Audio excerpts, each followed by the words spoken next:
හරි හැමෝටම සුබ දවසක්. එහෙනම් අපි බර්නුලි මූලධර්මයේ යෙදීම් වල අන්තිම වීඩියෝ එකට අවිල්ලා තියෙන්නේ. අපි බලමු ඒකේ තිබි ඉතුරු යෙදීම් ටිකට කොහොමද බර්නුලි මූලධර්මය යොදන්නේ කියලා. එතකොට අපි එදා කතා කරානේ බර්නුලි මූලධර්ම අපි ප්‍රධානයෙන්ම කතා කරා. මොකද අපි කතා කරා ගුවන් යානයට කොහොමද බර්නුලි මූලධර්මය යොදන්නේ නේ. ඊට පස්සේ ඒවා ටික ඉන්ටරෙස්ටිං ටොපික්ස්. ඊට පස්සේ අපි කතා කරා ගුවන් යානයකට යොදන විදිහ. ඊට පස්සේ වේග පන්දුවට කොහොමද බර්නුලි මූලධර්මය යොදන්නේ කියලා කතා කරා. ඊට පස්සේ දඟ පන්දුවට කොහොමද බර්නුලි මූලධර්මය යොදන්නේ කියලා කතා කරා. හරි. මම හිතනවා ඔයාලට මෙන්න මේ කොටස් ටික ගැන දැන් හොඳ අවබෝධයක් ඇති සහ බර්නුලි මූලධර්මයේ යෙදීම ගැන ඔයාට හොඳ අයිඩියා එකක් ඇති කියලා. අපි අද කතා කරන්න යන්නේ පළවෙනි උදාහරණයේ විදිහට මෙන්න මේ සංකල්පය ගැන.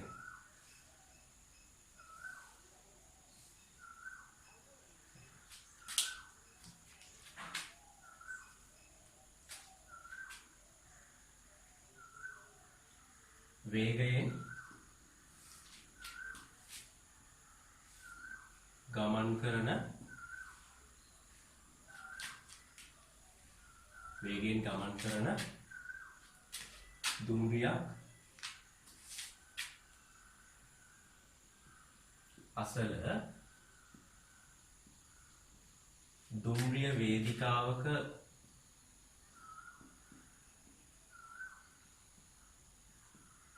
සිටින පුද්ගලයෙකු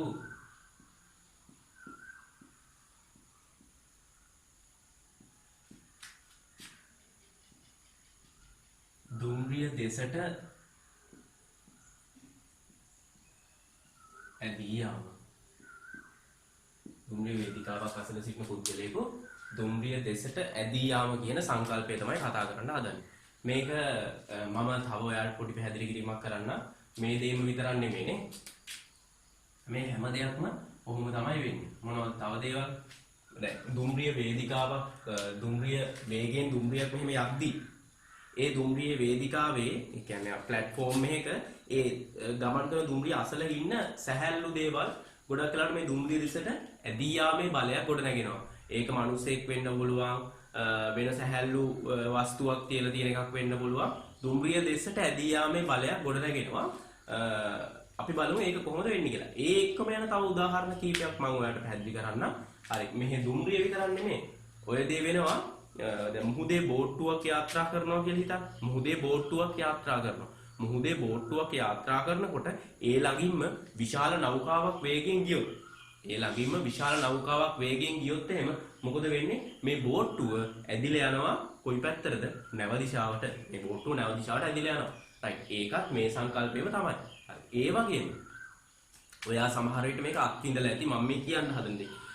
පාරේ අපි හිතමු අපි යතුරු පැදියක යනවා. නැත්නම් අපි කුඩා මෝටර රථයක යනවා කියලා. ඔය අතුරු පැදියක කුඩා මෝටර රථයක යනවා කියලා. ඒතර අපි එහෙම යමින් ඉන්නකොට අපිව පාස් කරගෙන සමහර වෙලාවට ගියොත් එහෙම ලොකු කන්ටේනර් එකක් වගේ ලොකු වාහනයක් ගියොත් අපේ යතුරු පැදිය, අපි ඉන්නේ යතුරු පැදිය. නැත්නම් අපි ඉන්න අර කුඩා මෝටර රථය අපිට තේරෙනවා අන්න අර කන්ටේනර් එක දිහාවට ඇදිලා යනවා වගේ තේරෙනවා. ඒක වගේ තේරුණාට ඒක බොරු දෙයක් නෙමෙයි. දැන් ඔයාට හිතේ ඒක නිකන් හිතෙනවා විතරයි එහෙම වෙන්නේ නැහැ කියලා නෑ. නමුත් ඇත්තටම ඒ විදිහට බලයක් ගොඩ නැගෙනවා. ඇත්තටම මේ විදිහට ඇදිලා යාමක් මොනවා වෙනවද? සිදු වෙනවා. හරිද? ඒතර යම්තාක් බලයක් ගොඩ නැගෙනවා සහ යම්තාක් ඇදිලා යාමක් සිදු වෙන්න පුළුවන්. ඒ සංකල්පය තමයි මේ අපි කතා කරන්නේ. එතකොට වේගයෙන් ගමන් කරන දුම්රිය වේදිකාවක සිටින පුද්ගලයෙකු දුම්රිය දෙසට ඇදී යාම. ඊට පස්සේ අපි ගත්තාම විශාල නැවක් වේගයෙන් ගමන් කරන විට අසල ඇති කුඩා බෝට්ටු එම නැව දෙසට ඇදී යාම. ඊට පස්සේ පාරේ කියන්නේ මාර්ගයේ විශාල කන්ටේනර් රථයක් වැනි දෙයක් ගමන් කරන විට අසලින් ගමන් කරන කුඩා වාහන ඒ දෙසට ඇදී යාම. right. එතකොට මේක බොරු දෙයක් නෙමෙයි. මේ එහෙම දෙයක් ඇත්තටම සිදු වෙනවා. අපි බලමු ඒ සංකල්පය. එතකොට මම මේ දෙක ලිව්වේ අර බෝට්ටු මේ නැව දෙසට බෝට්ටු ඇදී යාම සහ ඊට පස්සේ මෙතන මේ කන්ටේනර් රථය දෙසට කුඩා වාහන ඇදී යාම. right. ඔයා මේ දෙකත් එතන ලස්සනට ලියා ගන්න. මේ සංකල්ප තුනම අපි මෙන්න මේ දුම්රියෙන් පැහැදිලි කරගමු කොහොමද වෙන්නේ කියලා. හරි. රයිට්. එතකොට එහෙනම් අපි බලමු මේ සංකල්ප තුන කොහොමද පැහැදිලි කරන්නේ කියලා. එතකොට මෙන්න මේ විදිහට දැන් දුම්රිය මම මේ අඳින්නේ හොඳට මතක තියාගන්න මම මේ අඳින රූපේ අඳින්නේ උඩින් බැලුවාම පේන විදිහ. දැන් මම ඒ කියන්නේ ඔයා හිතන්නකෝ ගාඩ මේ අපි මේ වහේකට නැගලා උඩකට නැගලා උඩ ඉඳන් බලනවා පහළ දිහා. උඩ ඉඳන් පල්ලෙහා දිහා බලද්දී අපිට පේන දේ. එතකොට දුම්රිය මෙහෙම යනවා අපිට පේනවා. දුම්රිය මේ විදිහට යනවා අපිට ඉස්සරහට යනවා පේනවා. එතකොට මෙන්න මේ විදිහට දුම්රිය වේදිකාව තියෙනවා පේනවනේ. දුම්රිය වේදිකාව මෙන්න මේ විදිහට තියෙනවා. හරි? දුම්රිය අපි හිතමු වේදිකාව ටිකක් දිග ලොකු වේදිකාවක් කියලා. හරි. එතකොට අපි කියනවා ප්ලැට්ෆෝම් එක තියෙනවා. එතකොට දුම්රිය වේගයෙන් යනවා මේ උඩ ඉඳන් බලන්නේ. හිතමු උඩ ඉඳන් මෙයා බලන් ඉන්නේ කොහෙද දිහාද? දුම්රිය දිහා. මෙන්න මේ විදිහට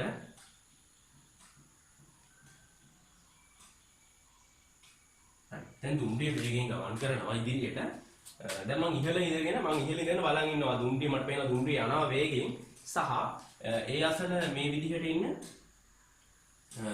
අපි හිතමු මිනිසෙක් කියලා.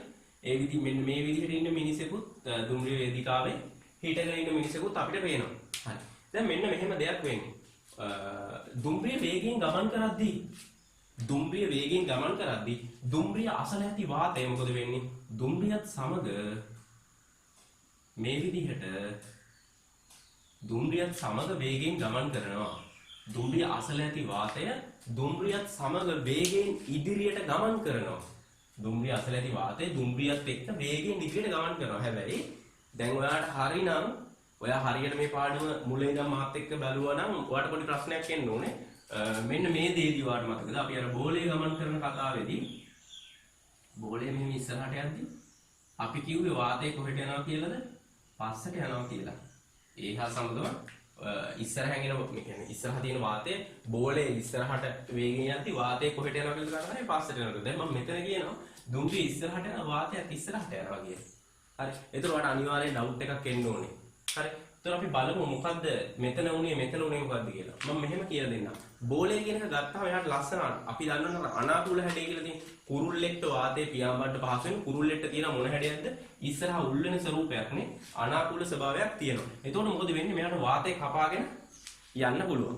මේ වාතය කපාගෙන පියාඹන්න අපි දන්නවා මාළුවෙක්ට මේ හැඩය ලස්සනටම තියෙනවා නේ. මාළුවෙක්ට මේ හැඩය ලස්සනටම තියෙනවා. මොන හැඩයද? අනාකූල හැඩය. එතකොට මාළුවාට මොකද වෙන්නේ? වතුර කපාගෙන පීනලා යන්න පුළුවන් නේ. රයිට්. අන්න ඒ දේ තමයි බෝලේ වෙන්නේ. බෝලෙත් මොන වෙනවද? යම්තාක් දුරකට හෝ මොන හැඩය තියෙනවද? අනාකූල හැඩය තියෙනවා. යම්තාක් දුරකට හෝ බෝලයට අනාකූල හැඩය තියෙනවා. ඉතින් එතකොට බෝලේට වාතය කපාගෙන මොනව වෙන්න පුළුවන්ද? වාතය කපාගෙන ඉස්සරහට ගමන් කරන්න පුළුවන්. ඔයා හිතන්නේ දුම්රිය එහෙම නෙමෙයි. දුම්රියට නැහැ අනාකූල හැඩයක්. දුම්රිය මෙන්න මේ වගේනේ. අපි අනාකූල හැඩයක් තියෙන දුම්රියවල් දැකලා තියෙනවා. අනාකූල හැඩයක් කියන වේගයෙන්, ඊතා වේගයෙන් ගමන් කරන දුම්රියවල් කොහෙද තියෙනවද? අපි දැකලා තියෙනවානේ ජපානයේ එහෙම තියෙනවා. අනාකූල ඉස්සරහ උල් කරලා හදපු. ඒ කියන්නේ වාත ප්‍රතිරෝධය අඩු කරලා පුළුවන් තරම් වාතය කපාගෙන යන්න හදපු දුම්රිය. එතකොට මේ සංකල්පය එච්චර දුරට සිදු වෙන්නේ නැහැ. එතකොට මේ සංකල්පය අර කියපු තරම් දුරට සිදු වෙන්නේ නැහැ. හරි? දැන් මේකේ මොකද වෙන්නේ? ලංකාවේ තියෙන දුම්රියවල් ගත්තාම ඉස්සරහ හතරස්නේ. හරි ඉස්සරහ හතරස් දුම්රියවල් තමයි තියෙන්නේ. එතකොට මොකද වෙන්නේ? මේ දුම්රිය යද්දි ඒ වටේ එයා අවට තියෙන වාතයත් මොනව කරගෙන යනවද? අරගෙන තමයි ඉස්සරහට යන්නේ. ඇයි කපාගෙන වාතේ කපාගෙන යන්න විදිහක් නැහැ. මම කියන එක තේරුණාද? වාතේ කපාගෙන යන්න විදිහක් නැහැ. එයා අර වටේ තියෙන වාතයත් එයාගේ මේ වදින වාතයත් එයා ඉස්සරහට මොනව කරගෙන යනවද? ඉස්සරහට තල්ලු කරගෙන යනවා. හරි. ඒ දේ නිසා තමයි මෙහෙම සහ මේකේ මේ දෙකේ වෙනස. ඒක තේරුම් ගන්න. හරි. එතකොට දැන් මෙන්න මේ විදිහට දුම්රියේ වේගෙන් ඉස්සරහට යද්දි එහා අවට තියෙන වාතයත් මොනවා වෙනවද? මේ විදිහට ඉස්සරහට ගමන් කරනවා. බොහෝ වෙලාවට දුම්රියේ වේගයයි මේ වාතයේ ඉස්සරහට යන වේගයයි අපි සමානයි කියලා ගන්නවා. එහෙම නොවෙන්නත් පුළුවන්. හරි එහෙම නොවෙන්නත් පුළුවන්. අපි බොහෝ වෙලාවට මෙන්න මේ දෙක මොනවයි කියලා ගන්නවද? සමානයි කියලා ගන්නවා. හරි ඒක හොඳට මතක තියාගන්න. අපි මේ දෙක සමානයි කියලා ගන්නවා. හැබැයි හොඳට මතක තියාගන්න එහෙම නොවෙන්නත් පුළුවන්. හරි රයිට් ඊට පස්සේ බලන්න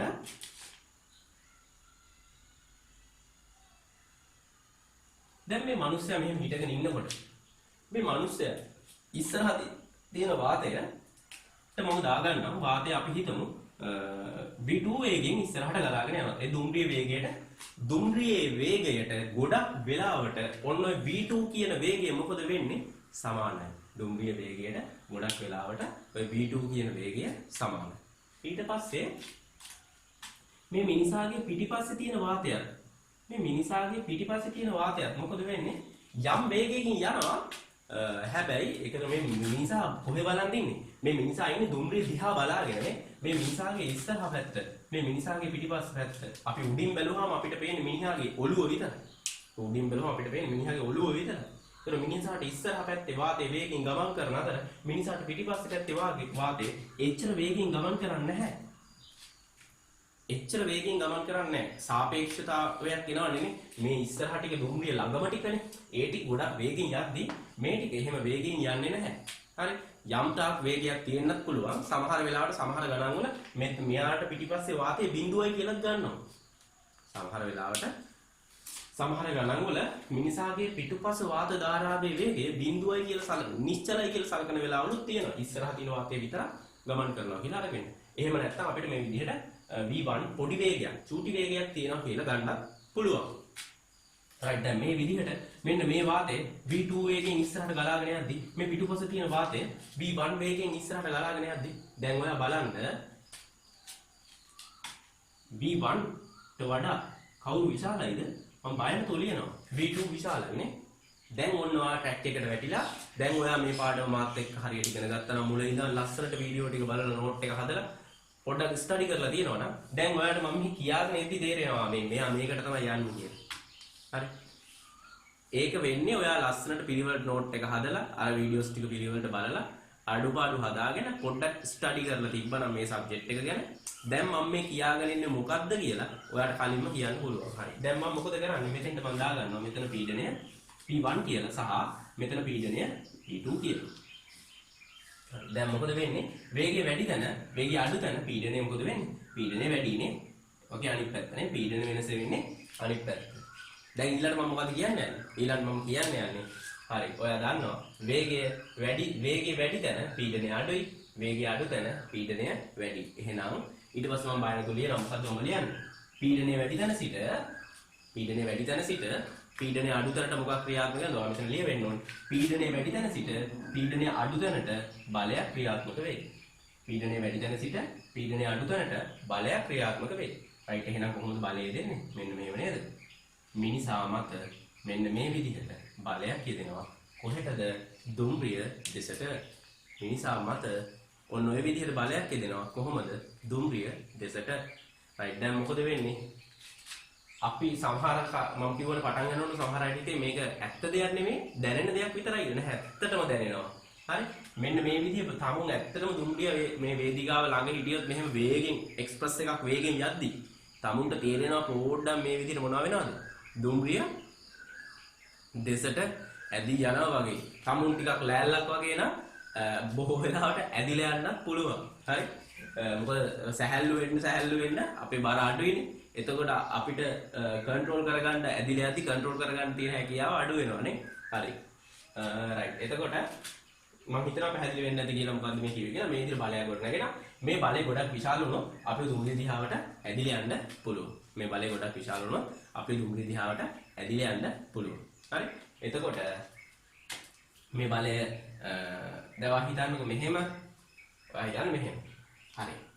දැන් මේ දේ වෙන්නේ වේගෙන් එක්ස්ප්‍රස් එක වේගෙන් යද්දී ප්ලැට්ෆෝම් එකේ එක්ස්ප්‍රස් එක කණ්ඩ වගේ බලාගෙන හිටියොත් එහෙම ළඟටම වෙලා එහෙම ඉන්න හොඳ නැහැ. එහෙම හිටියාම තමයි මෙන්න මේ විදිහට වෙලා බලයක් ගොඩනගිලා දුම්රිය දිහාවට ඇදිලා යන්නේ. හරි.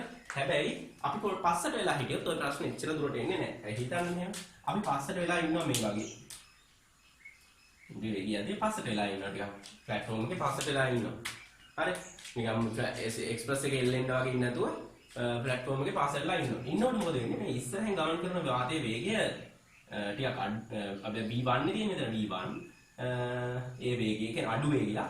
මෙතනත් ටිකක් අඩු වේගයක් නේ. අපි v3 කියලා දාන්නේ. හරි. ඊට එයා එතනත් පිටිපස්සේ තියෙන වාතය ඊටත් වඩා අඩු වේගයක් යන්නේ. හැබැයි පොඩි බලයක් ගොඩ නැගෙනවා. නැත්තේ නැහැ. චූටි බලයක් ගොඩ නැගෙනවා. ඒ බලය ගොඩ නැගුණාට ඒ බලය ඇදිලා යන්න තරම් ප්‍රමාණවත් නැහැ. හේතුව ඇයි මෙතන? වේග වෙනස හිතාම අඩුයි. මේ පස්සට ආවම එයාගේ ඉස්සරහා තියෙන වාතය යන වේගයයි පස්සේ තියෙන වාතය යන වේගයයි ගත්තාම වේග වෙනස ඊටාම අඩුයි. වේග වෙනස ඊටාම අඩු නිසා ගොඩනැගෙන බල ඒ කියන්නේ එතකොට වේග වෙනස අඩු වෙච්ච ගමන් මොන වෙනස අඩු වෙනවද? වේග වෙනස අඩු වෙච්ච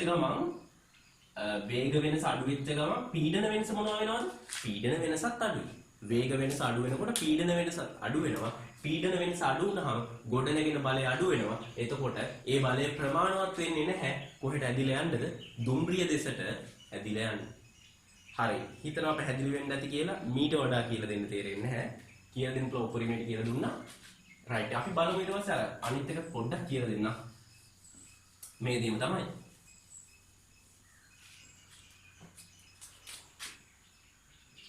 ලොකු නාවක් ගමන් කරද්දි වේගෙන් පොඩි නැව මං කියනවා ඒ දෙසට ඇදිලා යනවා කියලා. හරි. එතකොට මෙන්න මෙහෙම දෙයක් වෙන්නේ. නැව වේගෙන් ගමන් කරද්දි මේ නැව ආසන්නයේ තියෙන වාත ධාරා වේගෙන් ගමන් කරනවා සහ මේ කුඩා බෝට්ටුවට පිටිපස්සේ තියෙන වාත ධාරා හිමින් ගමන් කරන්නේ. අර විදිහටම පීඩන වේග වෙනසක් ගොඩනගෙනවා. මෙතන වේගය වැඩි වේගය වැඩි වේගය අඩුයි. වේගය වැඩි තැන පීඩනය අඩුයි. වේගය අඩු තැන පීඩනය වැඩි. ඒක මම කියලා දුන්නානේ. එතකොට මොකද වෙන්නේ? මේ විදිහට මොකක් ගොඩනගෙනවද? බලයක් ගොඩනගෙනවා. කොහාටද? බෝට් මේ නැව දෙසට. ඒ නිසා මේ කුඩා බෝට්ටුව මේ දෙසට ඇදිලා යනවා. එතකොට පාරේ වාහනයක් යද්දි ඔය සංකල්පය ඔය විදිහට තමයි වෙන්නේ. හරි? ඊට පස්සේ පොඩි ගානක් තිබ්බා මට මතක විදිහට මේකේ බලමු ඒක හදන්න.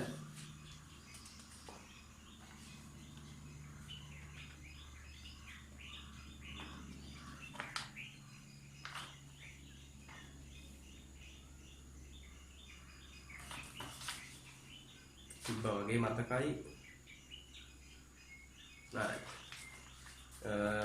තරල ගති විද්‍යාව ටියුට් එකේ 10 වෙනි ගාන.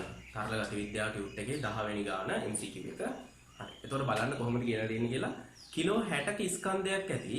කිලෝ 60ක ස්කන්ධයක් ඇති. හරි. කිලෝ 60ක ස්කන්ධ මම මුලින් ගාන කියවන්නම් ඊට පස්සේ රූපයක් අඳින්න. කිලෝ 60ක ස්කන්ධයක් ඇති පෘෂ්ඨ වර්ගඵලයේ වර්ග මීටර එකක් වන පෘෂ්ඨ වර්ගඵලය කියන්නේ මේ වර්ගඵලය ඔක්කොම. ඒත් මෙහෙම වර්ගඵලය ඔක්කොම පෘෂ්ඨ වර්ගඵලය වර්ග මීටර එකක් වන මිනිසෙකු අධිවේගී දුම්රියක් ගමන් කරන දුම්රිය වේදිකාවක සිටගෙන සිටි. අධිවේගී දුම්රියක් ගමන් කරන දුම්රිය වේදිකාවක සිටගෙන සිටි. මිනිසා දුම්රියට මදක් ආසන්නයේ සිටගෙන සිටි. දුම්රිය 60 ms වෙන වේගෙන් ගමන් කරයි. මිනිසා පිටුපස ඇති වාතය නිශ්චල නම් මිනිසා දුම්රිය දෙසට ඇදී යන ත්වරණය ගණනය කරන්න මිනිසාගේ පාද මත ඝර්ෂණයක් නොමැතියයි සලකන්න. රයිට් හොඳ ගානක්. අපි බලමු කොහොමද මේක හදන්නේ කියලා. ඔන්න මම අහුදත්ත ටික ලස්සනට කියලා දෙනවා. දුම්රියක් තියෙනවා. තමයි මේ දුම්රිය යනවලු 60 ms ශ්‍රේණියක වේගයෙන්. මේ දුම්රිය යනවලු 60 ms ශ්‍රේණියක වේගයෙන්. එතන මේ ආසන්නයේ මිනිහෙක් හිටගෙන ඉන්නවලු වේදිකාවේ. මෙන්න මේ විදිහට ඒ වේදිකාවේ හිටන් ඉන්න මිනිස්සයාගේ බර දීලා තියෙනවා කිලෝ 60යි කියලා. ඒ වේදිකාවේ හිටන් ඉන්න මිනිස්සයාගේ බර දීලා තියෙනවා කිලෝ 60යි කියලා. ඊට පස්සේ පොඩ්ඩක් බලන්න කිලෝ 60යි කියලා අපිට බර දීලා තියෙනවා. ඊට පස්සේ මේකේ කියලා තියෙනවා මෙයාගේ හරස්කඩ වර්ගඵලයක් දෙනවා වර්ග මීටර 1යි කියලා. ඊට පස්සේ කියලා තියෙනවා හරි මෙච්චර. මෙයාගේ පිටිපස්සේ වාතයේ වේගය අපිට ගන්න කියලා තියෙනවා ඉස්සෙල්ලා.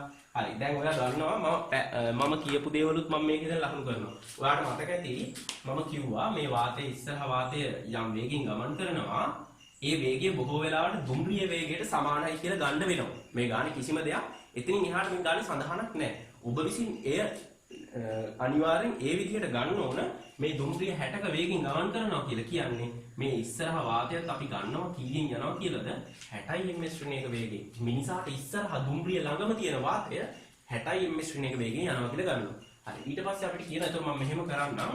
මම මේක ගන්නවා v2 විදිහට 60 ms ශ්‍රේණියකයි. ඊට පස්සේ අපිට කියනවා මිනිසාගේ පිටුපස වාතය ගාන පැහැදිලිව කියනවා. මිනිසාගේ පිටුපස ඇති වාතය නිශ්චල නම්. හරි. එහෙනම් v1 බිඳුවයි ms ශ්‍රේණියක නිශ්චල නම්. හරි. ඊට පස්සේ මෙතන පීඩනය මම ගන්නවා කීයයි කියලාද P1 කියලා ගන්නවා මිනිසාට පිටුපස පීඩනය. මිනිසාට ඉස්සරහ පීඩනය මම ගන්නවා කීයයි කියලාද P2 කියලා. හරි. දැන් ඔයාලට පැහැදිලි වෙන්න ඇති මොකද්ද මම මේ කියන්නේ කියලා. මිනිසාට පිටුපස වාතය මම ගන්නවා කීයද P1 කියලා.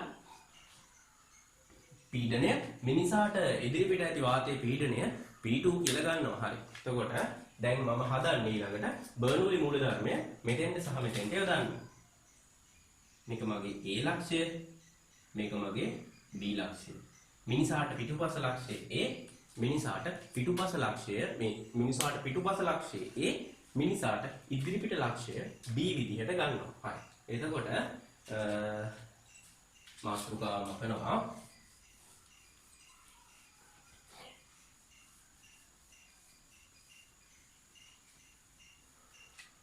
දැන් බලන්න අපි A ට හා B ට බර්නූලි මූලධර්මය යොදනවා. A ට හා B ට බර්නූලි මූලධර්මය යෙදීම. හරි කොහොමද අපිට එන්නේ? පීඩනය P1 ධන භාගයයි rho V1 වර්ගය ධන rho GH1 සමානයි P2 ධන භාගයක් rho V2 වර්ගය ධන rho GH2. විභව ශක්තිය දැන් මෙහෙමයි.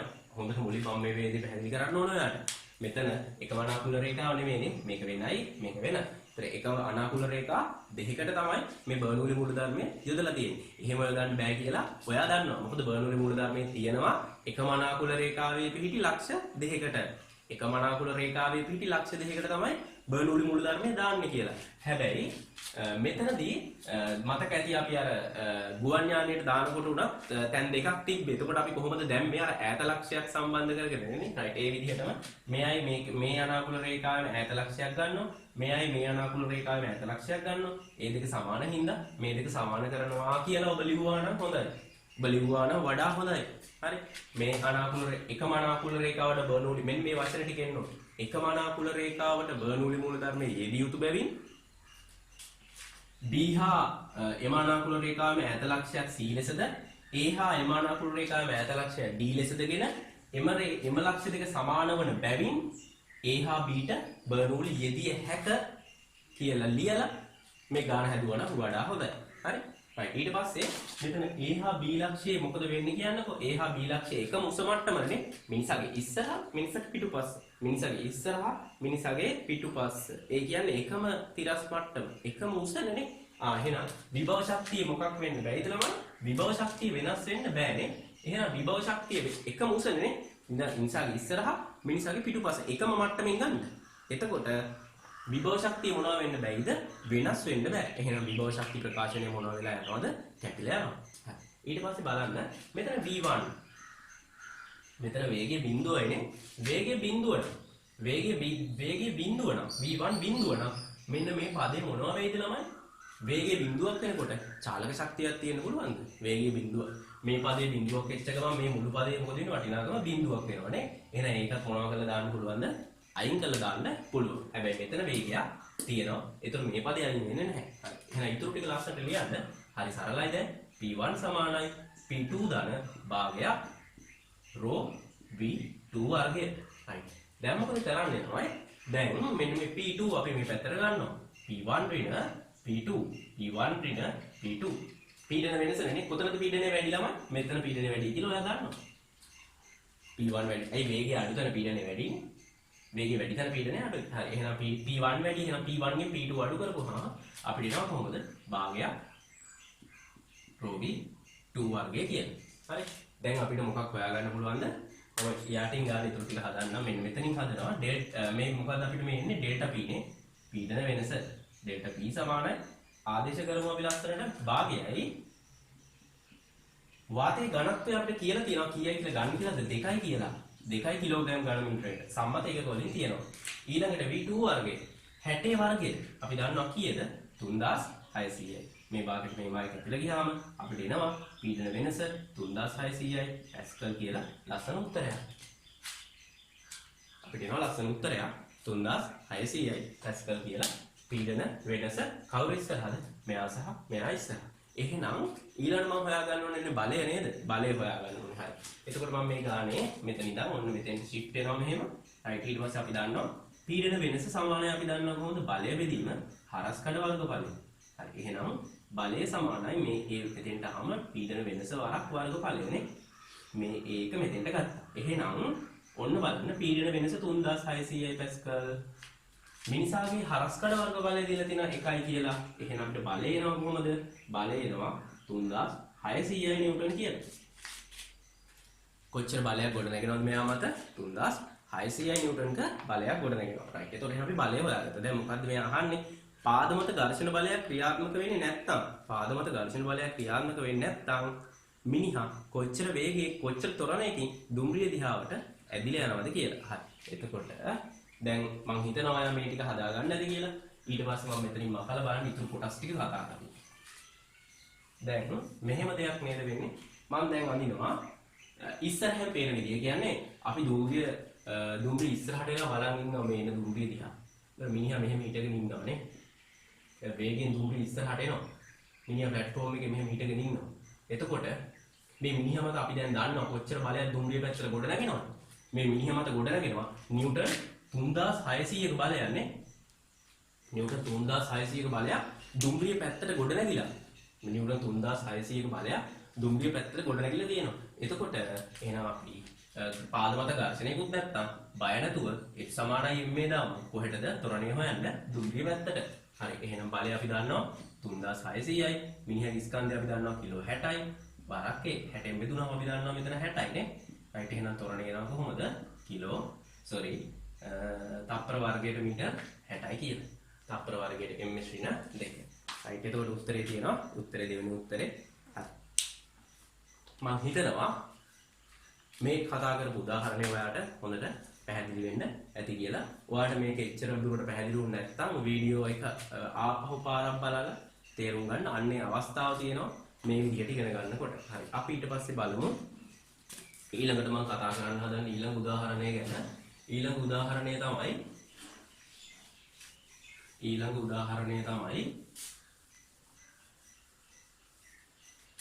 අපි කතා කරේ දුම්රියක්. හරි. ඊට පස්සේ අපි කතා කරමු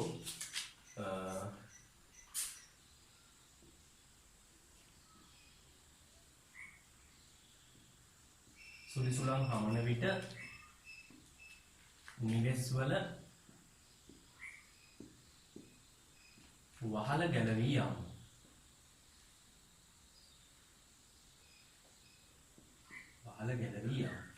එතකොට මේක තමයි අපි දැන් කතා කරන්න හදන්නේ. මෙන්න මෙහෙම concept එකක් තියෙනවා. සාමාන්‍ය සුලිසුලන් හමන වෙලාවට නිවෙස් වල වහලයක් ගැලවී යාමේ අවදානම තියෙනවා. ඇත්තටම ගොඩක් වෙලාවට මෙන්න මේ අවදානම තියෙන්නේ සාමාන්‍ය උළු වහලයකට නෙමෙයි. උළු වහලයක බර ගොඩක් වැඩි. හරි.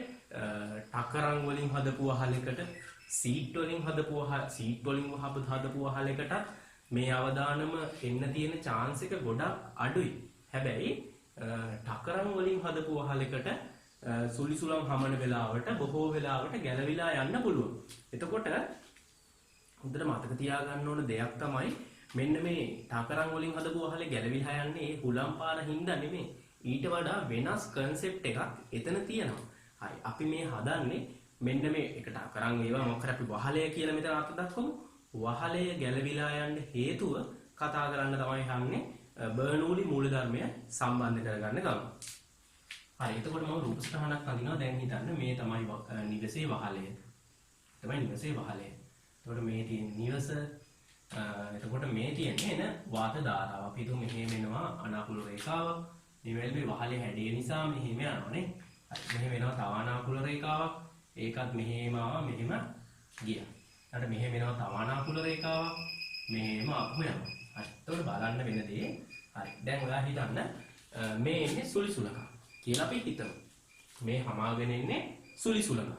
මෙන්න මේ හමාගෙන යන සුලිසුලක අපි නිකමට අපි ගමු වේගය 100 මම නිකන් අගයක් ඔයාලට කියන්නේ වේගය අපි ගමු 120යි කියලා. අපි වේගය ගමු තප්පරයට මීටර් 120යි. තප්පරයට මීටර් 120කින් හමාගෙන එන සුලිසුලක. මෙන්න මේ හමාගෙන එන සුලිසුලක බලන්න මොකද වෙන්නේ කියලා. මෙන්න මේ වහලේ තියෙන මෙන්න මේ හැඩය නිසා.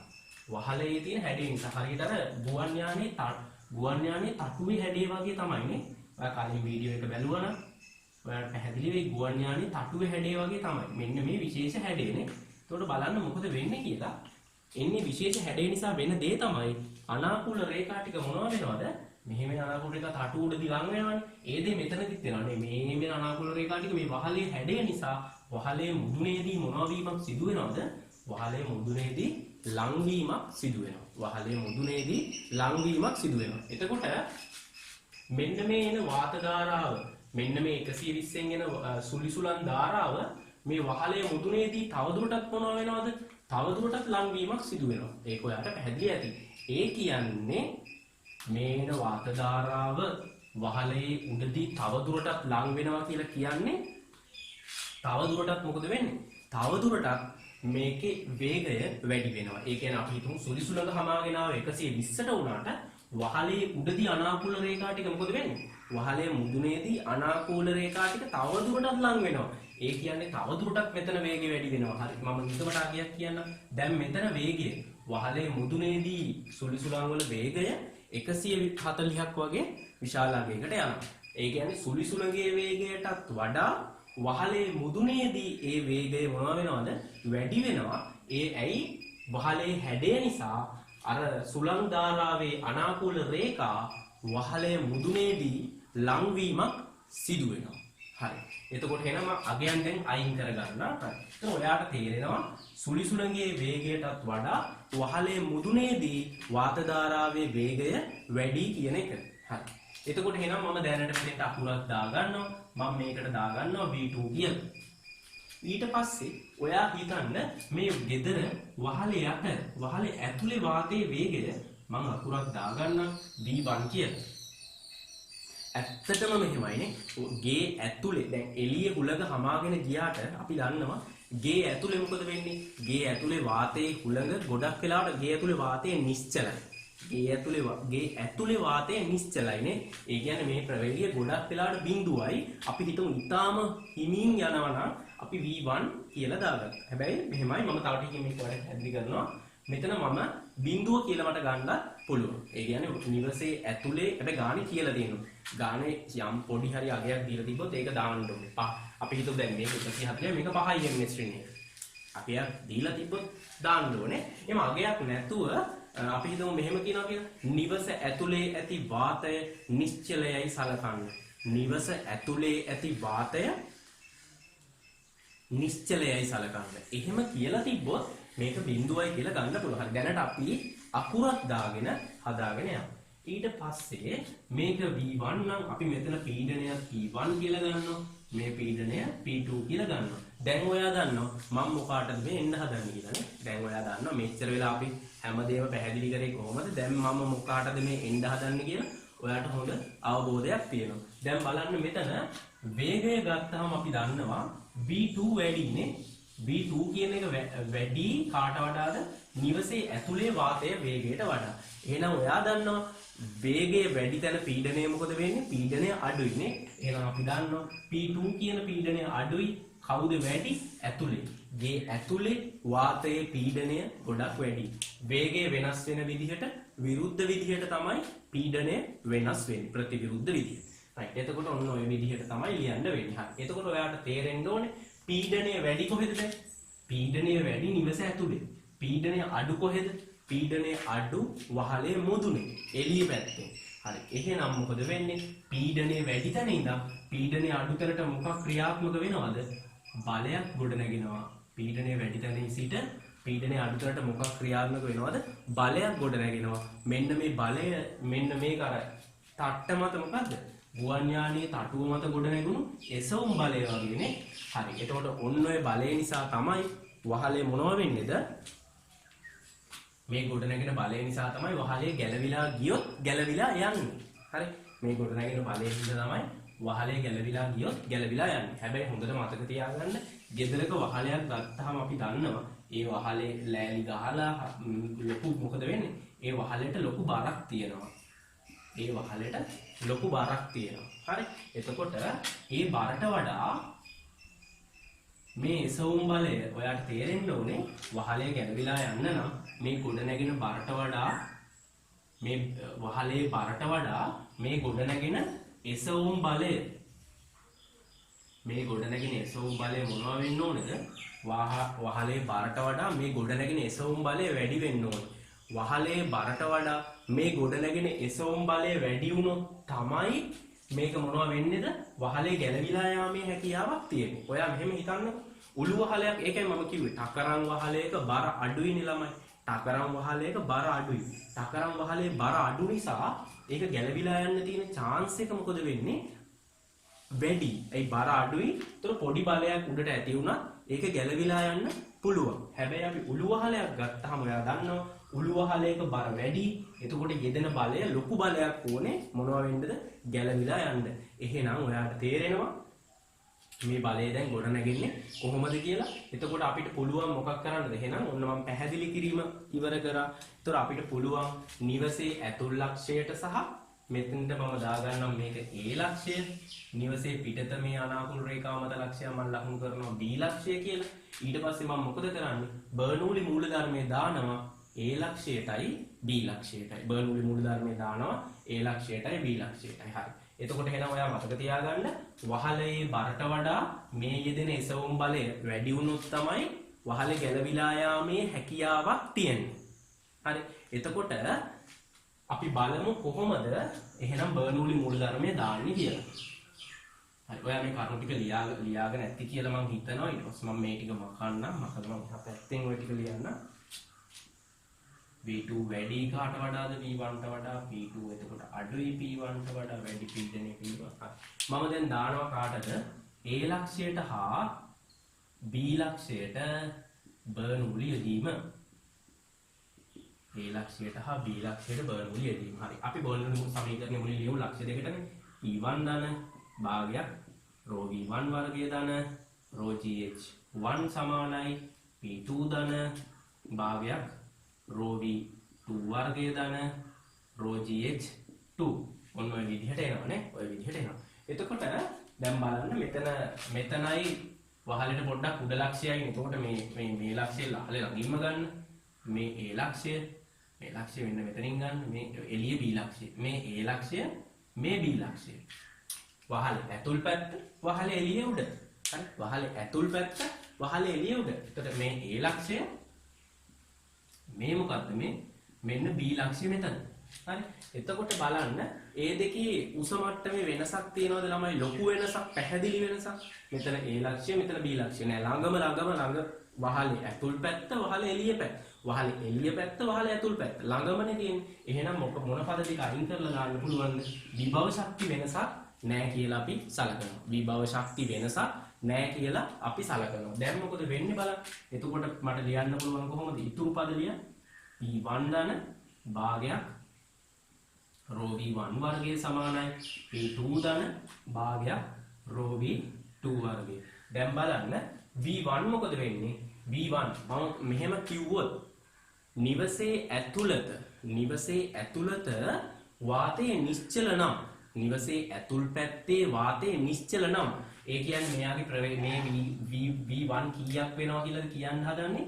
මේ V1 බිඳුව නම් නිශ්චල නම් නිවසේ ඇතුල් පැත්තේ බොහෝ වෙලාවට එහෙමනේ ළමයි නිවසේ ඇතුලේ එළියෙන් සුලිසුලන් හමාගෙන ගියා කියලා නිවසේ ඇතුලේ තියෙන වාතය ගමන් කරන්නේ නැහැනේ ගොඩක් වෙලාවට. එහෙනම් බිඳුවයි. ඒක බිඳුව වෙච්ච ගමන් තමුන්ට තේරෙන්න ඕනේ. මෙන්න මේ V1 බිඳුවක් වෙද්දි මේ මුළු පදේ වටිනාකම මොකද වෙන්නේ? බිඳුවක් වෙන නිසා ඒක මම මොනවා කරලා දානවද? ඉවත් කරලා දානවා. දැන් බලන්න කොහොමද එන්නේ කියලා. P1 සමානයි P2 ධන භාගයක් ρ V2 වර්ගය. හරි. දැන් මොකද ඊළඟට කරන්න ඕනේ? පීඩනයේ පදේ මේ පැත්තට ගන්න ඕනේ. හරි. මෙතන ඊඩ මදි නිසා මේ ටික මකලා මෙතනින් ලියන්න.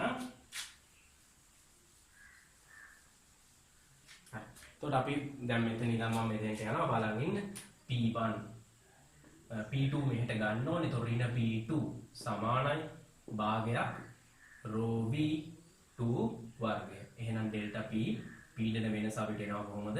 භාගයක් ρ V2 වර්ගය. හරි. ඊට පස්සේ බලන්න. ඊට පස්සේ දැන් ඔන්න ප්‍රකාශනයක් ඇවිල්ලා මේ පීඩන වෙනස ළමයි. පීඩන වෙනස. එතකොට එහෙනම් ප්‍රකාශනයක් ඇවිල්ලා තියෙනවා. එහෙනම් ඊට පස්සේ බලන්න කොහොමද බලය හොයන්නේ කියලා. වහලේ මත ගොඩ නැගෙන බලය. F නේ බලයනේ. බලය අපි දන්නවා පීඩන වෙනස සමානයි. ඩෙල්ටා P සමානයි කොහොමද එන්න ඕනේ? ඩෙල්ටා P සමානයි බලය බෙදීම වර්ගඵලයනේ. වහලයේ වර්ගඵලය. එහෙනම් වර්ගඵලය මෙතෙන්ට ගත්තාම ඒක වර්ගඵලයෙන් වැඩි වුණාම මොකක් එනවද? බලය එනවා. එහෙනම් අර බලය අපි ඊට පස්සේ පීඩන වෙනසට අර හොයාගත්ත පදේ ආදේශ කරමු. එතකොට මට බලය කොහොමද එන්න ඕනේ? පීඩන වෙනස වර හරස්කඩ වර්ගඵලය. පීඩන වෙනස මේ ප්‍රකාශනයේ නෙනේ භාගයක් රෝ v2 වර්ගයේ වරක් a. ඔන්න බලය සඳහා ප්‍රකාශනයක් එනවා. හරි. රයිට්. එතකොට මම මේ වගේ ගාණක් අපි ටියුට් එකේ දාලා තිබ්බද කියලා බලමු. නිවසක ගාණක් මට මතක විදිහට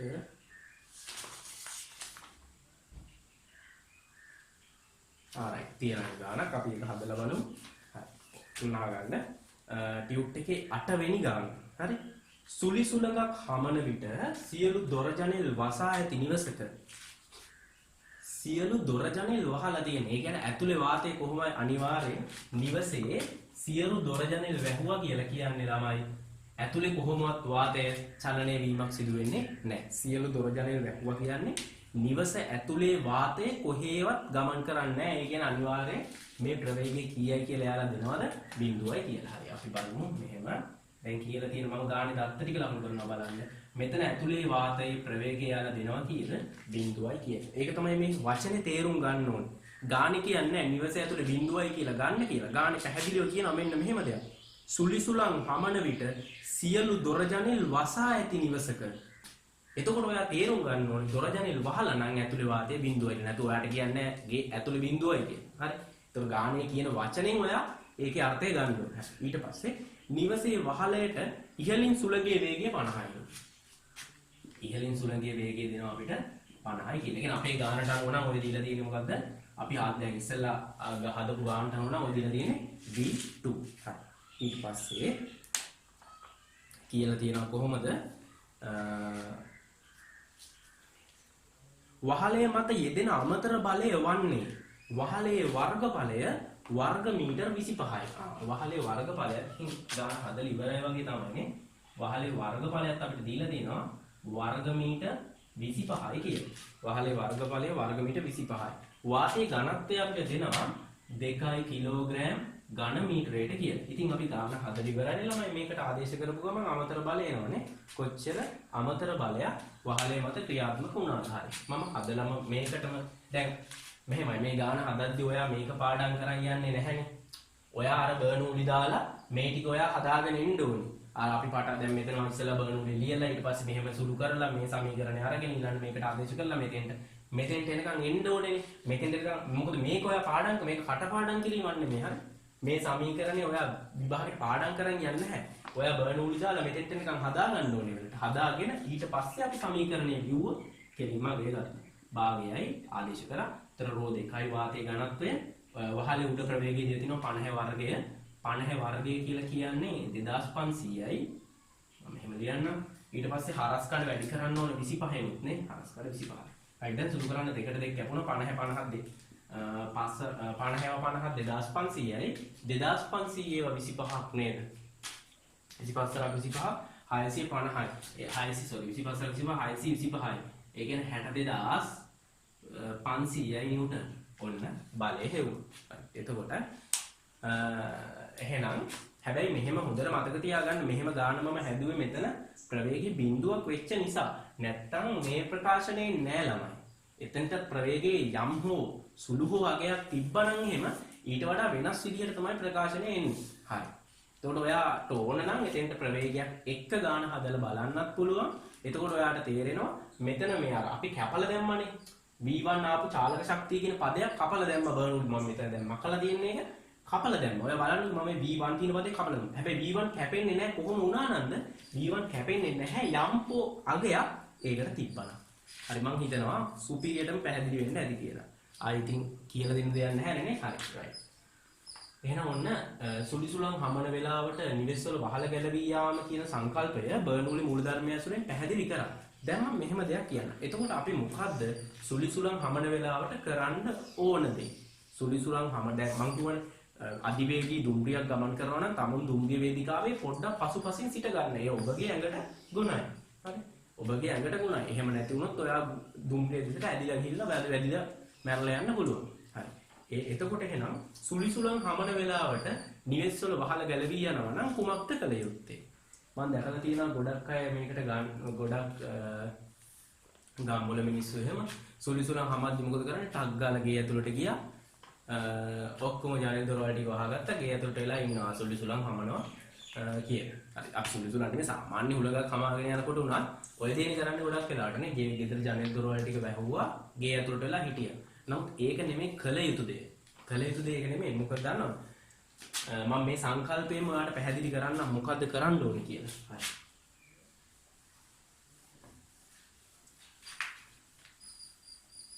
සුලිසුලඟක් හමාගෙන යනවා නම් කරන්න ඕන දෙයක තමයි සුලිසුලඟක් හමාගෙන යනවා නම්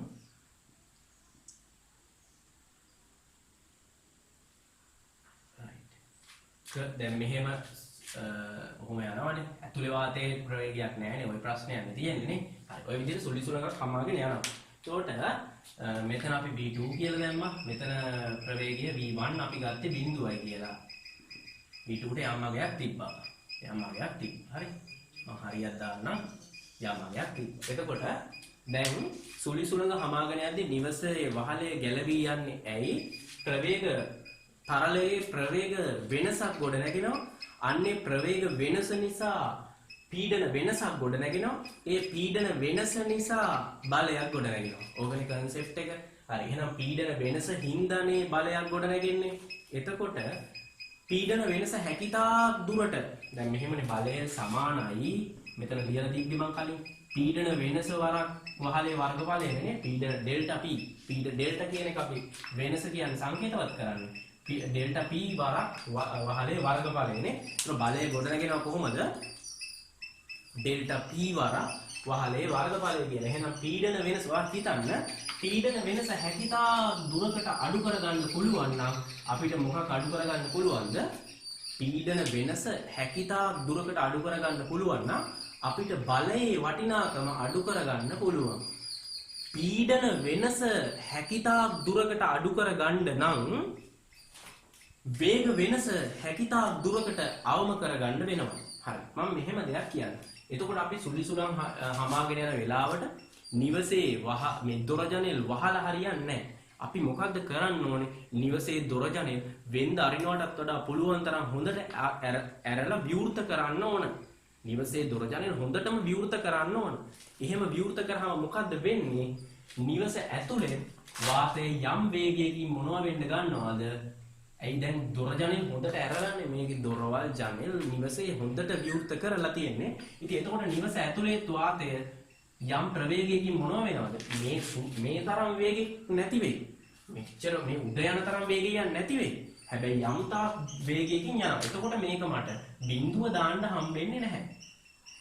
එතකොට මෙයාට යම් අගයක් එනවා. හැබැයි මෙච්චර වැඩි නැහැ. ඒක මම පිළිගන්නවා. V2 තරම් වැඩි වෙන්නේ නැහැ. හැබැයි ඔයාලට තේරෙන්න ඕනේ මෙයා බිඳුව වෙලා V2ට යම් අගයක් තියනවට වඩා මෙයාට යම් අගයක් ඇවිල්ලා V2ට වැඩි අගයක් තිබ්බම වෙනස මොකද වෙන්නේ ලවණ? වෙනස අඩු වෙනවා. මේ දෙන්න අතර වෙනස අඩුයි. වේග තරලයේ ගලා යෑමේ තරලයේ ගලා යන වේග අතර වෙනස අඩුයි කියලා කියන්නේ මේ දෙකේ පීඩන අන්තරයත් මොකද වෙන්නේ? පීඩන අන්තරයත් අඩු වෙනවා. පීඩන අන්තරයත් අඩු වෙනවා. පීඩන අන්තරය අඩු වෙනකොට ගොඩ නැගෙන බලය මොන වෙනවද ළමයි? ගොඩ නැගෙන බලය අඩු වෙනවා. ගොඩ නැගෙන බලය අඩු වෙනකොට මේ වහලේ ගැලවිලා යන්න තියෙන chance එක මොකද වෙන්නේ? අඩු වෙනවා. right මම හිතනවා පැහැදිලි වෙන්න ඇති කියලා. එහෙනම් අද ඉඳන් වේගයෙන් හුලං හමන් යන වෙලාවක ඔබ කළ යුත්තේ කුමක්ද? නිවසේ දොර ජනෙල් හොඳින් විවෘත කර තැබීම. හරි? හොඳින් විවෘත කර තැබීම. right. එහෙනම් ඔන්න අපි කතා කරා කොහොමද සංකල්පය නිවෙස් සුලිසුලන් හමනකොට නිවෙස් වල වහල ගැලවී යාම සහ ඒකට අපිට ගන්න පුළුවන් පියවර ක්‍රියාමාර්ග මොනවද කියන එක. right. ඊළඟට මම කතා කරන්න හදන්නේ දියර ඉසිනේ සම්බන්ධව. දියර ඉසිනේ නේ. right. එතකොට මේක අපි සරලව පැහැදිලි කරගෙන යමු කොහොමද මේ දියර ඉසිනය ක්‍රියාත්මක වෙන්නේ සහ අපි දන්නවනේ තීන්ත ස්ප්‍රේ කරන යන්ත්‍රය තීන්ත ස්ප්‍රේ කරන එකනේ. ඊට අමතරව ඔයා දන්නවා තීන්ත ස්ප්‍රේ කරන එක ගන්න පුළුවන්. ඊට පස්සේ ඔයාලට තියෙන කෘමිනාශක ඉසින යන්ත්‍රයක් තියෙන්නේ. right. එතකොට අන්න ඒවට කියනවා මොනවා කියලාද? දියර ඉසිනේ. right දියර ඉසිනේ. එතකොට කොහොමද බලමු? දියර ඉසිනයක ක්‍රියාකාරීත්වය පැහැදිලි කරන්න හදන්නේ දියර ඉසිනයක ක්‍රියාකාරීත්වය පැහැදිලි කරන්න හදන්නේ බර්නූලි මූලධර්මය පාවිච්චි කරලා. එතකොට දැන් අපි දියර ඉසින මම කියවන උදාහරණනේ මොනවද උදාහරණ වෙන්නේ? දියර ඉසින වලට තීන්ත ස්ප්‍රේ කරන එක සහ මොකද්ද මේ කෘමිනාශක ඉසින එක අපිට උදාහරණ විදිහට ගන්න පුළුවන්. හරි. අපි මෙන්න මෙහෙම ඇඳගමු. එතකොට මෙහෙම තියෙනවා බටයක්. ඔය විදිහට මෙතනින් සම්බන්ධ කරලා තියෙනවා මොකේටද? මෙතනින් සම්බන්ධ කරලා තියෙනවා අපි දන්නවා අර මේ වගේ මම සරලව පැහැදිලි කරන්නම්කෝ. මෙතනින් අර පීඩණයෙන් වාත ධාරාවක් අපි දැනට මේක මෙතන පිස්ටන් එකක් එක්ක මේ වගේ එකක් පාවිච්චි කරමු. නමුත් ඇත්තටම වෙන්නේ මේක සම්බන්ධ කරනවා අර අධි පීඩනයේ වාතය එකතු වෙලා තියෙන උපකරණයට නේ. අධි පීඩනයේ වාතය එකතු වෙලා තියෙන උපකරණයට සම්බන්ධ කරලා තියෙනවා. ඒකට මෙතනින් වේගයෙන් මොකද වෙන්නේ? වාතය ගලාගෙන එනවා. වාතය ගලාගෙන එනවා. ඒතකොට මේ කට තවත් පොඩි කරලා තියෙන්නේ. මේ කට තවත් පොඩි කරලා තියෙන්නේ මෙතන. හරි. මේ ඔයා දැකලා ඇති හීනි බටයක්. අර මේවා කරන කට්ටිය ගාව තියෙනක ඔයා දැකලා ඇති මේ කෘමිනාශක හීනි කට්ටිය ගාව තියෙන එක අර මෙහෙම අදින ගමන් මේකෙන් ඉගෙනවා. එතකොට අර ඉතා සිහින් බටයක්. හරි. දැන් බලන්න මේ බටේ හීනි වෙන තරමට හරි අපි දන්නවා දැන් මෙතනින් ප්‍රෙස් කරද්දී මෙතන ලොකු හරස් කඩක් තියෙනවනේ. මෙතන හරස් කඩ ඊටාම මොකද වෙන්නේ? මෙතන හරස් කඩ ලොකුයි විශාලයි. මෙතන හරස් කඩ ඊටාම කුඩයි. එතකොට මෙතනින් මෙහෙම ප්‍රෙස් කරනකොට මේ වාත ධාරාව මේක දිගේ යද්දී අනිවාර්යෙන් ඔයාලට තේරෙන්න ඕනේ මෙතනින් තල්ලු කරන ප්‍රමාණයට පරිමාවම මෙතනින් එළියට යන්න ඕන නම් මෙතන අනිවාර්යෙන් මොකද වෙන්නේ? වැඩි වේගයකින් ඊටා වේගයෙන් තරලය මොනවා වෙනවද? ගලාගෙන යනවා. ඊටා වේගයෙන් තරලය ගලාගෙන යනවා. එතකොට මේ විදිහට අපි මේ බටේ දියරයට දාලා තියෙන්නත් ඕනේ. හරි. මේ බටේ මෙහෙම දැන් මේ ඇතුලේ කෘමිනාශක වේවා, ඇතුලේ තීන්ත වේවා මේ මොනවා හරි මේ විදිහට තියෙනවා. එතකොට මම මෙතන පොඩි දෙයක් කරනවා. මෙතන මම මෙහෙම වාතයට විවෘත කරනවා. මේ උපකරණේ යම් තැනක් මම යයි කියලා පැහැදිලි කරනවා. රයිට්. ඕක තමයි අපි දියර ඉසිනය සරලව පැහැදිලි කරන්න යොදා ගන්න රූප සටහන. දැන් බලන්න මෙතන මේ විදිහට මේ දියර ඉසිනේ ක්‍රියාත්මක වෙද්දී අපි දන්නවා දැන් මෙතනින් ප්‍රෙස් කරපුවම වාතය මේක හරහා වේගයෙන් ගලාගෙන යනවානේ. හරි. එතකොට මම මෙහෙම අනාකූල රේඛාවක් ගන්නවා. මෙන්න මේක තමයි මගේ අනාකූල රේඛාව. මෙන්න මේක තමයි මගේ අනාකූල රේඛාව. එතකොට මම සලකනවා මෙතන A ලක්ෂය විදිහට මෙතන A ලක්ෂය විදිහට මෙතන B ලක්ෂය විදිහට මම සලකනවා. මෙතන තමයි A ලක්ෂය මේක තමයි මොකද්ද B ලක්ෂය. එතකොට බලන්න මේක A මේක B. හරි. එතකොට මම මෙතන පීඩනය ගන්නම්. මෙතන අපි දන්නේ නැහැ පීඩනය. හැබැයි මෙතන තරලය ගලා යන වේගයක් තියෙනවා. මෙතන තරලය ගලා යන වේගය මම ගන්නම් v2 කියලා. අපි දන්නේ නැහැ දැන් මෙතනින් ප්‍රෙස් කරාම මෙතන හුලම් පාර යන වේගයක් එනවනේ. ඒක v2. මෙතන එතකොට ඒක අපි හිතමු v1. හැබැයි ඔයාලට තේරෙනවා මේක ඈත ලක්ෂයක් නේ. දැන් මෙන්න මේ වාත ධාරාවේ මෙන්න මේ අනාකූල රේඛාවේ මේ මේ A කියන ලක්ෂය ළමයි ඈත තැනක් කියලා හිතන්න. එතකොට මොකද වෙන්නේ? මෙතන වේගය බොහෝ වෙලාවට බිඳුවයි නේ. වේගය බිඳුවයි. හැබැයි අපි මෙතන පීඩනය දන්නවනේ. අපි මෙතන පීඩනය දන්නවා සාමාන්‍ය වායුගෝලීය පීඩනය P0. අපි මෙතන පීඩනය දන්නේ නැහැ. අපි මෙතන පීඩනයට මෙන්න මෙතන පීඩනයට අපි ගමු මොකද්ද? P1 කියලා. P1 කියලා. හරි. එතකොට මෙන්න මෙහෙම දෙයක් වෙන්නේ. බලන්න මම මේ පැහැදිලි කරන්නේ කොහොමද තේරෙනවද? දැන් මෙතන වාතයට විවෘතයිනේ. වාතයට විවෘත නම් මෙතන පීඩනයත් මොකද වෙන්නේ ළමයි? මේක ඇතුලේ පීඩනයත් අනිවාර්යෙන් P නෝට් වෙන්න ඕනේ. ඒකෙන් වාතයට විවෘතයිනේ. ඇතුලේ පීඩනයත් P නෝට්. හරි. එතකොට වෙන්න ඕනේ මොකද්ද? මේ තරලය මේක දිගේ මෙතෙන්ට මෙහෙම යන්න ඕනනේ. මේ තරලය මේක මේ බටේ දිගේ මෙහෙම යන්න. හරි. මෙන්න මෙහෙම දෙයක් වෙන්නේ අපි මෙතනින් මේ විදිහට වේගෙන් හුලම් පාර එවද්දී.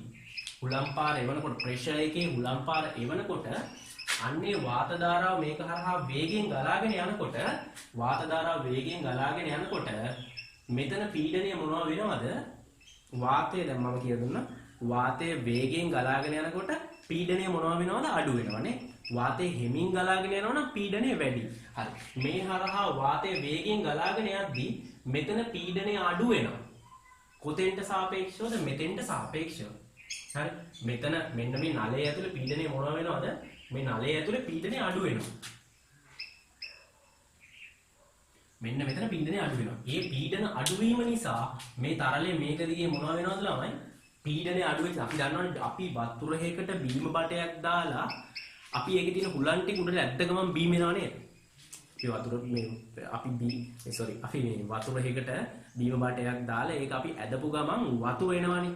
හරි. ඒ කියන්නේ අපි ඒකේ තියෙන හුලන් ටික අයින් කරනවනේ. අපි කටට තියලා ඒක අදිනවා කියලා කියන්නේ ඒකේ තියෙන හුලන් ටික මොනවා කරනවා කියන එකද? ඒකේ තියෙන හුලන් ටික අයින් කරනවා කියන එක. ඒතර මොකද්ද මේ හුලන් අයින් කරනවා කියලා කියන්නේ? හුලන් අයින් කරනවා කියලා කියන්නේ අපි පීඩනය මොනවා කරනවද? පීඩනය අඩු කරනවා. ඒ පීඩනය අඩු කරපු ගමන්ම අඩු පීඩනය නිසා මොකද වෙන්නේ? තරලය බටේ දිගේ ඉහළට ගමන් කරනවා.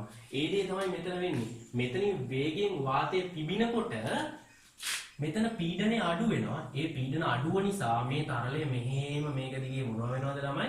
ඉහළට ගමන් කරනවා. මේ තරලය මෙහෙම මේක දිගේ ඉහළට ගමන් කිරීමක් සිදු වෙනවා. එතකොට අන්නේ ගමන් කරන තරලය මෙතෙන්ටම එන්න ඕනේ. නැත්තම් බෑ. මෙතෙන්ටම ආවට පස්සේ මොකද වෙන්නේ? මේ වාත මේ ගලාගෙන වාත ධාරාවත් එක්ක මිශ්‍ර වෙනවා. ඒ මිශ්‍ර වෙලා මෙතනින් එළියට අර බිලිති විදිහට යනවා වාත ධාරාවත් සමග. ඕක තමයි වෙන්නේ. හරි.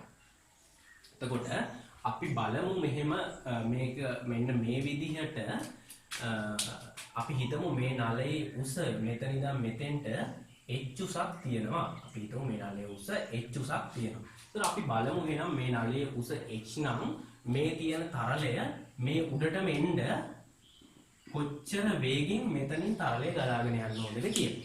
හරි. මම කියන එක තේරුණාද? දැන් මේ අපි හිතමු මේ තමයි මගේ ස්ප්‍රේ ගන් එක.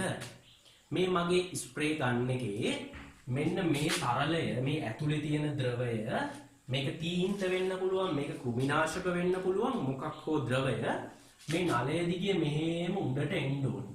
මේ නලය දිගේ උඩට ඇවිල්ලා මෙතෙන්ටම එන්න ඕනේ. හරි. ඒ මෙතෙන්ටම එන්න බලමු අපි වාතය කොච්චර වේගයෙන් ගලාගෙන යන්න ඕනේද කියලා. එතකොට ඔයා මේ නලයේ උස ගන්න කීයයි කියලාද? h උසක්. ඒ කියන්නේ මේ ද්‍රවයේ h උසක් මෙතෙන්ට එන්න නම් මේ හුලම් පාර මේක හරහා කොච්චර වේගෙන් යවන්න ඕනේද කියලා තමයි අපි මේ ගානේදී මේ ගාන කියන්නේ මේකේ තියරි එක ඇත්තටම මෙන්න මේ සංකල්පය උඩ තමයි ගොඩනගන්නේ. මේ ද්‍රවය මෙතෙන්ට ගන්න අවමයි. මේ ද්‍රවය මෙතෙන්ට ගත්තොත් හුලගත් එක්ක විසිරී යනවා. මේ ද්‍රවය මෙතෙන්ට ගත්තොත් හුලගත් එක්ක විසිරී යනවා. ඒ විසිරී යන්න නම් මෙතන වාත ධාරාවට කොච්චර ප්‍රවේගයක් දෙන්න ඕනේද කියලා අපි හදලා බලමු. රයිට්. එතකොට මෙහෙමයි. දැන් අපි මුලින්ම මොකද්ද කරන්නේ? බර්නෝලි මූලධර්මයේ දාමු A ලක්ෂයට හා B ලක්ෂයට.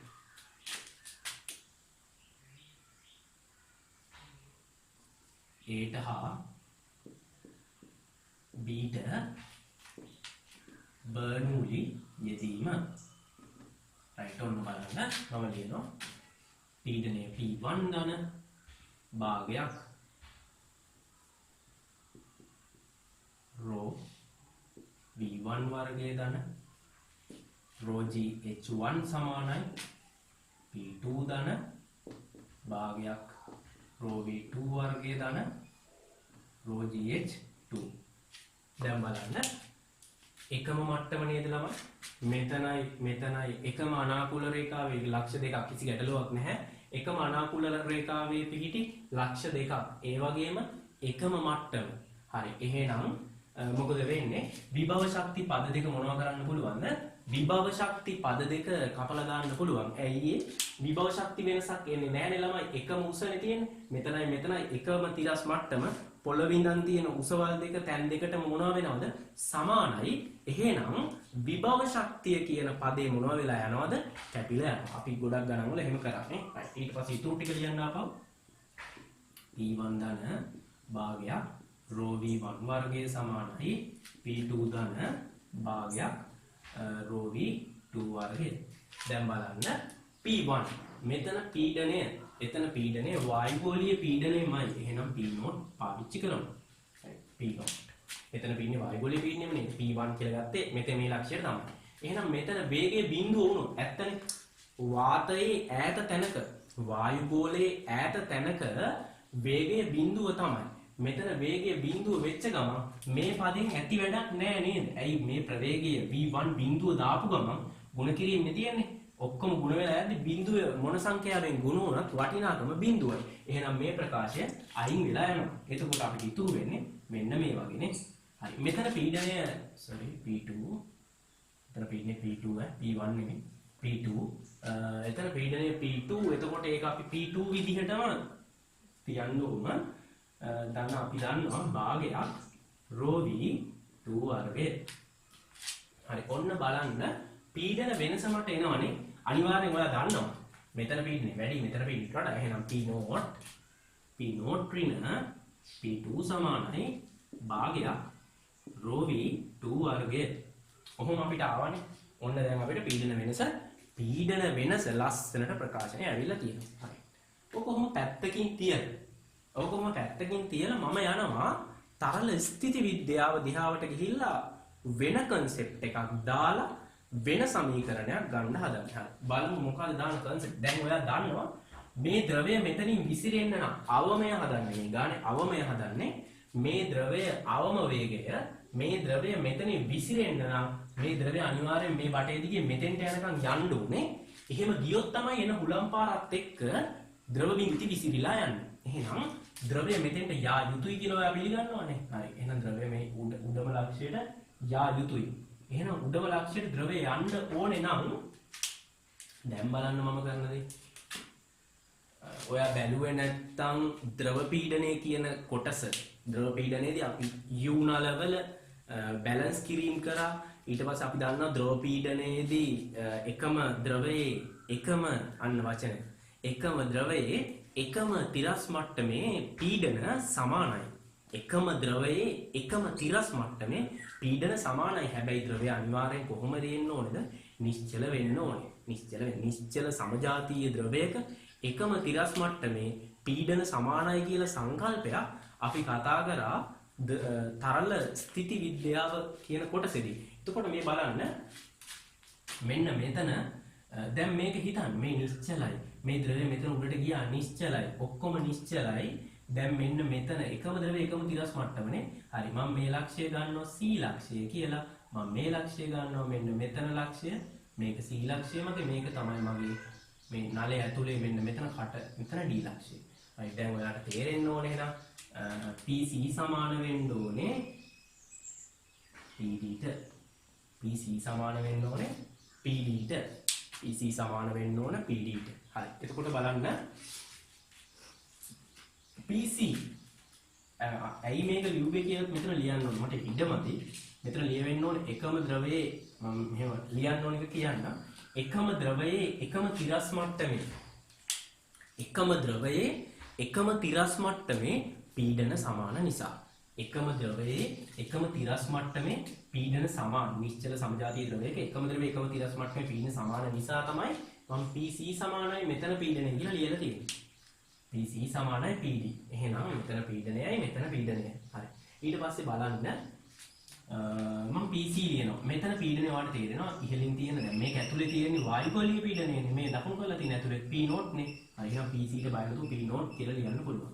මෙතන PD D ලක්ෂයේ පීඩනය කියලා කියන වාට තේරෙන්න ඕනේ. මම මෙයාගේ ඝනත්වය මෙන්න මේ තරලයේ ඝනත්වය මම ගන්නෙ තමයි D කියලා. තරලයේ ඝනත්වය D මේ ගලා යන වාතයේ ඝනත්වය ρ වාතයේ ඝනත්වය ρ. ඒක තමයි මෙතන තියෙන්නේ.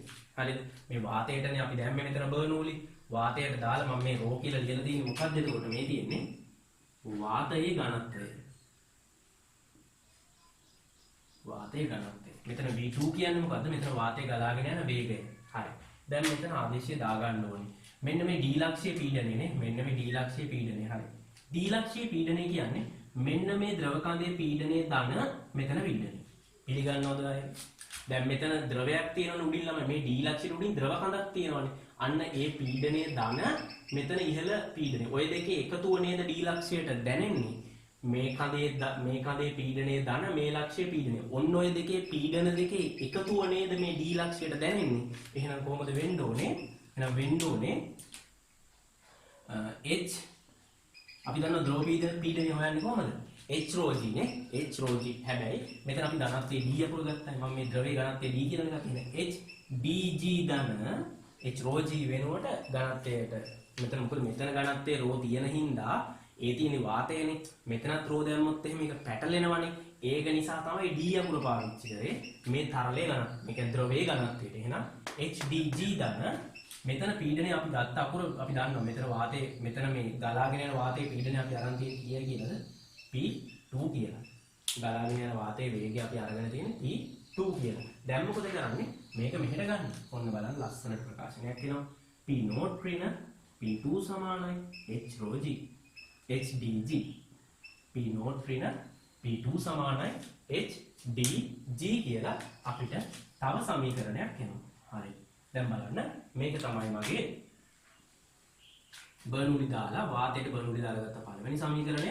මේක තරලයේ පීඩන සමාන කරලා ගත්ත දෙවන සමීකරණය. දැන් මම මොකද කරන්න ඕනේ? හරි. දැන් මම කරන්න ඕන සමීකරණ දෙක එක හා සමානයි නේ. මේ P0 ඍණ P2. මෙතන තියෙන්නේ මොකද්ද? P0 ඍණ P2. එහෙනම් මට මේ දෙක මොනවා කරන්න පුළුවන්ද? එක හා සමාන කරන්න පුළුවන්. හරි. ඔන්න බලන්න. අපි සමාන කරලා ප්‍රකාශ. දැන් අපි මොකද්ද හොයන්නේ කියලා ඔළුවේ තියනවද? අපි හොයන්නේ මොකද්ද? මේ ද්‍රවය මෙතෙන්ට එන්න නම් මේ තරලයේ කොච්චර වේගයකින් අවම වේගයකින් ගලාගෙන යන්න ඕනේද කියන එක. මේ වාතය කොච්චර වේගයෙන් ගලාගෙන ගියොත්ද මේ තරලයේ මෙතෙන්ට එන්නේ කියන එක තමයි හදන්නේ. හරි. මේ දෙක සමාන කරන්න.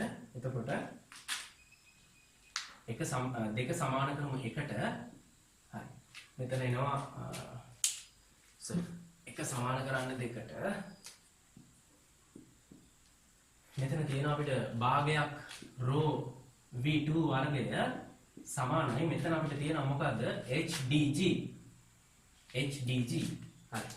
rho කියන්නේ වාතයේ ඝනත්වය. දැන් සමාන කරන්නේ මේ කැලලයි සමාන කරන්නේ. මේ පැත්ත සමානයි කියලා පේනවනේ. එහෙනම් මේක සමාන කරනවා. ඒකට මෙතන D කියලා කියන්නේ මොකද්ද? D කියලා කියන්නේ ද්‍රවයේ ඝනත්වය. මේ ඇතුළේ පුරවල තියෙන ද්‍රවයේ ඝනත්වය. rho කියන්නේ වාතයේ ඝනත්වය. හරි. දැන් සුළු කරන්න අපි මේ දෙක එහා පැත්තට යමු. එහෙනම් rho v2 වර්ගය මේක උඩට ගියාම 2 HdG. හරි. ඊට පස්සේ මොකද වෙන්නේ? rho ගෙන් බෙදන්න ඕනේ. එහෙනම් v2 වර්ගය සමානයි 2 HdG බෙදීම rho. right. ඊට පස්සේ මොකද වෙන්න ඕනේ? වර්ග මූලය දෙපැත්තටම දාන්න ඕනේ. එතකොට කොහොමද දෙන්න ඕනේ? ඊට මදි එකම ගන්නවා. අපිට එනවා ලස්සනට දෙපැත්තටම මූලය දාමු. දෙපැත්තට මූලය දැම්මම මෙන්න එනවා වාතය. මොකද්ද මේ එන්නේ? HdG බෙදීම rho. මෙන්න අපිට එනවා මොකද්ද ලස්සන ප්‍රකාශනයක්. මේ තමයි දියර ඉසින එක වාතය විදී යුතු වේගය. මේ දියර ඉසිනේ මෙතන ඉඳන් මේ ද්‍රව කඳ තියෙන තැන ඉඳන් මෙතෙන්ට උස h නම් මෙතෙන්ට උස h නම් මෙන්න මේ වේගයෙන් මෙන්න මේ පද ටික ආදේශ කරන්න ඕනවා. වාතයේ ඝනත්වය මේ බටේ උස කීයද? ඒක දැම්මා. D කියලා කියන්නේ මේ ඇතුළේ තියෙන ද්‍රවයේ ඝනත්වය. G කියන්නේ ගුරුත්වාකර්ෂණ ත්වරණය. ගුරුත්ව ත්වරණය 10. right. ඒ ටික ඔයාලට ආදේශ කරපුවම ලස්සන උත්තරයක් එනවා. මොකද්ද ඔයාලට එන උත්තරේ? ඔයාලට එන්නේ V2. ඒ කියන්නේ කොච්චර වේගයකින් වාතය මෙතනින් පිම්බොද්ද? කොච්චර වේගයකින් වාතය මෙතනින් පිම්බොද්ද මේ ද්‍රවය මේක දිගේ ඉහළ නගින්න කියලා. සරලයිනේ. කොච්චර වේගයෙන් වාතය පිම්බොද්ද මේ ද්‍රවය මේක දිගේ මෙතෙන්ට ඉහළ නගින්න කියලා අපිට මෙන්න මේ විදිහට මේක සුළු කරගන්න පුළුවන්. හරි. එතකොට අහගෙන ඉන්න මේක තමයි අපිට ආව ප්‍රකාශය. හරි. දැන් අවම වේගය අපි ඔය විදිහට හොයා ගන්නවා. කොච්චර අවම වේගයකින් මෙතනින් වාතය ගියොත්ද මේ තරලය මේක දිගේ ඉහළට නැගෙන්නේ. එතකොට මෙතනින් ඉහළට නැග්ගම ඔයාලට තේරෙනවද මේ යන හුලම් පාරත් එක්ක මේ ද්‍රව බිඳිති මිශ්‍ර වෙනවා. ඒ මිශ්‍ර වෙනකොට මෙතනින් ඒ ද්‍රව බිඳිති මොනවා වෙනවද? වාතයත් එක්ක එළියට විදීමක් සිදු වෙනවා. right එතකොට එහෙනම් දිය රෙසිනේක ක්‍රියාකාරීත්වය බර්නූලි මූලධර්මය ඇසුරෙන් පැහැදිලි කරන්නේ ඔය විදිහට. හරි. දැන් අපි කතා කරමු ඊළඟ උදාහරණය. ඊළඟ උදාහරණයේ විදිහට මම ඔයත් එක්ක කතා කරන්න යන්නේ විශාල ටැංකියක මුලින් මාතෘකාව ලියන්න. විශාල ටැංකියක පතුලේ ඇති සිදුරෙන්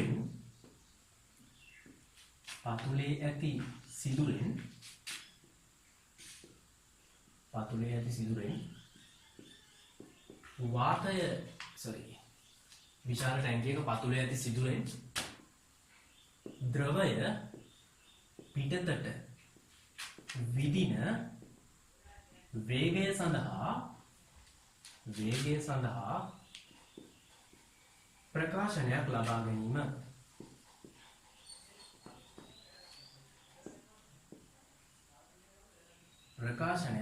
ගැනීම. right මම මෙන්න මේ කොටස තමයි කතා කරන්න හදන්නේ. මොකද මම කතා කරන්න හදන්නේ විශාල ටැංකියක පතුලේ ඇති සිදුරෙන් ද්‍රවය පිටතට විදින වේගය සඳහා ප්‍රකාශනයක් ලබා ගැනීම. හරි මේ බලන්න. දැන් මෙහෙම දෙයක් වෙයි කියන්නේ. ලොකු ටැංකියක් තියෙනවා. මේ ලොකු ටැංකියේ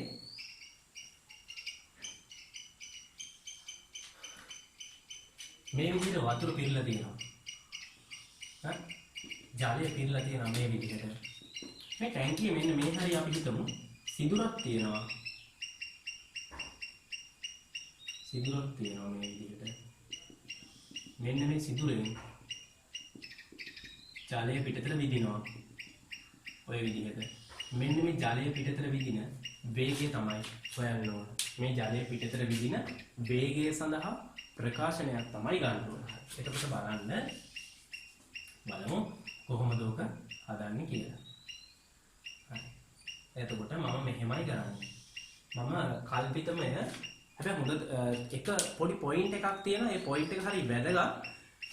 ඒක ඔයාගේ ඔළුවේ තියෙන්න ඕනේ. ඒ කියන්නේ මෙන්න මේ ටැංකියේ ද්‍රව මට්ටම වෙනස් වෙන්නේ නැහැ කියලා. ද්‍රව මට්ටම වෙනස් වෙන්නේ නැහැ කියන උපකල්පනය මත තමයි මම මේ හදන විදිහට මේ ගාන හදන්න පුළුවන්. ඒ කියන්නේ මේ ටැංකියේ ද්‍රව මට්ටම මොනවා වෙන්නේ නැහැ කියන උපකල්පනය කරන්න ඕනේද? වෙනස් වෙන්නේ නැහැ නේද? හරි. ඇත්ත තමයි කියන කතාව. ඒ කියන්නේ මේක පොඩි සිහින් නලයක් කියලා හිතන්නකෝ. විශාල ටැංකියකින් සිහින් නලයකින් ජලය එළියට විද්ද කියලා සැලකිය යුතු ප්‍රමාණයක් තරල මට්ටම අඩු වෙනවා ළමයි. අඩුම වෙයි තියෙන බෑනේ. මෙතේ වතුර යනකොට අනිවාර්යෙන් අඩු වෙන්න ඕනේ. අපි හිතමු මේ යන්නේ ඊටාම සිහින් නලයකින් නම් මේ ද්‍රව මට්ටම මොනවා වෙන්නේ නැද්ද? වෙනස් වෙන්නේ නැහැ. හරි. අපි හිතනවා මේ ද්‍රව මට්ටම නියතයි කියලා. හරි. එහෙම නැත්නම් මෙහෙම හිතන්නකෝ. මෙතනින් වතුර යන ප්‍රමාණයට සාපේක්ෂව පිරෙනවා. ඊට හා සමානව මේක පිරෙනවා. එතකොට මේ ද්‍රව මට්ටම මොනවා වෙන්නේ නැද්ද ළමයි? මේ ද්‍රව මට්ටම වෙනස් වෙන්නේ නැහැ. ඒක නියතව තියෙනවනේ. right. එහෙනම් බලන්න. අපි හිතමු මෙතන වතුර මට්ටමේ වතුර උඩ තියෙන මට්ටමේ ඉඳන් මේ නලයේ තියෙන තැනට උස h කියලා. ගමු. මම මෙන්න මෙහෙම කරනවා. මම මෙන්න මේ විදිහට අනාකූල රේඛාවක් ගන්නවා. මේ තමයි මගේ අනාකූල රේඛාව. හරි? මේ තමයි මගේ අනාකූල රේඛාව. මෙන්න මෙතන මගේ අනාකූල රේඛාවේ මෙන්න මෙතන ලක්ෂය. මෙන්න මේ ලක්ෂය මම තෝරනවා කවුරු කියලාද? මේ ලක්ෂය මම තෝරන්නේ ඒ ලක්ෂය විදිහට. මෙතන ලක්ෂය මම තෝරනවා වතුර එළියට විදින තැන B ලක්ෂය විදිහට. හරි. එතකොට එහෙනම් අපි A ලක්ෂයට ඔයාලට දැන් මම හැරෙනකොට තේරෙනවා මම අනාකූල රේඛාව ඇඳගෙන ඉවරයි.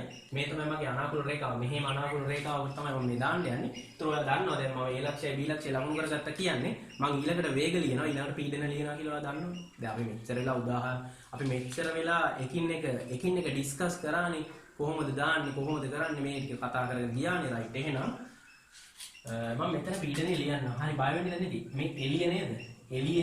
එහෙනම් පීඩනය P0ම වායුගෝලීය පීඩනයමයි. වායුගෝලීය පීඩනයමයි එළියේ තියෙන්නේ. රයිට් මෙතන පීඩනය කොච්චරද? ඒකත් P0. ඒ උඩින් එන්නේ තමයි වායුගෝලීය පීඩනය මෙතන පීඩනය P0 මෙතන පීඩනය P0. ඒකේ වෙනසක් නැහැ. දැන් දෙකේම පීඩන එක හා සමානයි. හරි එහෙනම් මෙතන ද්‍රවය පිටතට විදින වේගය මම ගන්නම් v1 කියලා. හරි එතනම v කියලා ගන්නම්. මෙතන ද්‍රවය පිටතට විදින වේගයට v අකුර ගන්නවා. v1 ගමු. v1ම ගන්න. මෙතන ද්‍රවය පිටතට මෙතන ද්‍රවය ඒ කියන්නේ ද්‍රවය පිටතට විදින වේගය කියන්නේ ගලා යන වේගය. මෙතන ද්‍රවය ගලා යන වේගය නෑනේ බිඳුවයිනේ. v2 කීයද? බිඳුව. ඇයි මම කිව්වේ ඔයාට පටන් ගන්නකොටම කියලා පටන් ගත්තානේ මෙතන ද්‍රව මට්ටම මොනව වෙන්නේ නැහැ කියලාද? මෙතන ද්‍රව මට්ටම වෙනස් වෙන්නේ නැහැ කියලායි පටන් ගත්තේ. හරි ද්‍රව මට්ටම වෙනස් වෙන්නේ නැත්නම් ප්‍රවේගයේ බිඳුවක් වෙන්න බෑ. රයිට් එහෙනම් ඊට පස්සේ මම මොකද කරන්නේ? මම කරන්නේ a ට හා b ට බර්නූල් යොදනවා. a ට හා b ට බර්නූලි යෙදීම එකම අනාකූල රේඛාවේ පිහිටි ලක්ෂ දෙකක්. ඔයාලට මතකද බර්නූලි මූලධර්මයේ වචන? තරලය කොහොම වෙන්න ඕනේද? අනාකූල, අනවරත, අසම්පීඩ්‍ය, දුෂ්‍රාවිතා බල වලින් තොර තරලයක එකම අනාකූල රේඛාවේ පිහිටි ඕනෑම ලක්ෂයක ඒකීය පරිමාවක පීඩන ශක්තියේ, විභව ශක්තියේ, චාලක ශක්තියේ එකතුව නියතයක්. හරි. ওই විදිහට ඔයාලට මතකෙන් බර්නූලි කියන්න මේ වෙද්දි පුළුවන් වෙන්න ඕනේ. හරි. රයිට්. එතකොට එහෙනම් a ට හා b ට බර්නූලි දානකොට ඒ ලක්ෂයට දාන්නේ අපි මුලින්ම සමීකරණ කොට ලියමු p1 ධන භාගයක් rho v1 වර්ගය ධන rho gh1 සමානයි p2 ධන භාගයක් rho v2 වර්ගය ධන rho gh2. දැන් මොකද වෙන්නේ බලන්න. දැන් අපි ආදේශ කරන්න හදන්නේ ඒ ලක්ෂයට යන්න චුට්ටක්. ඒ ලක්ෂයේ පීඩනය හරි බය නැතු ලියමු. ඒ ලක්ෂයේ පීඩනය p0. ඒ ලක්ෂයේ පීඩනය p0. ඒ බයින්දු ලියනවා. දන්න p0. එතන ඉන්නේ p0. ඊට පස්සේ ඔයාලට තේරෙනවා මෙතන v2 ප්‍රවේගය